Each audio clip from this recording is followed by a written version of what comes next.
ઓગળ તાલુકાના ઉણગામ નજીક ટ્રેલર અને ઇકો વચ્ચે અકસ્માતમાં પિતા પુત્ર ગંભીર રીતે ઇજાગ્રસ્ત.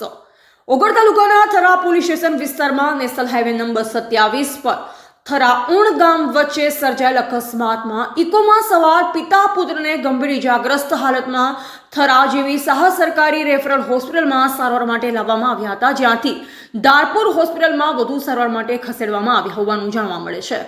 જાણવા મળતી માહિતી અનુસાર ઓગળ તાલુકાના થરા પોલીસ સ્ટેશન વિસ્તારમાં નેશનલ હાઈવે નંબર 27 પર થરા ઉણગામ વચ્ચે રોંગ સાઈડમાં સીએનજી ગેસ ભરાવવા આવતી ઇકો ગાડી નંબર GJ05 જેવી 5270 અને ટ્રેલર નંબર GJ12BV 4722 વચ્ચે સર્જાયેલ ગમખાર અકસ્માતમાં ઇકો સવાર ખીમાજી ઓખાજી ઠાકોર ઉંમર વર્ષ 50 અને અલ્પેશજી ખીમાજી ઠાકોર ઉંમર વર્ષ 20 પિતા પુત્ર રહે ખાખલ તાલુકા હારી જિલ્લા પાટણ ગંભીર રીતે ઇજાગ્રસ્ત થતા તાત્કાલિક તેમને 108 વાહન દ્વારા થરા જેવી સહસરકારી રેફરલ હોસ્પિટલ ખાતે લાવવામાં આવેલ, જેમને વધુ ઇજા જણાતા સારવાર ધારપુર સરકારી હોસ્પિટલમાં ખસેડવામાં આવ્યા હતા. થરા પોલીસે આગળની તપાસ હાથ ધરી છે.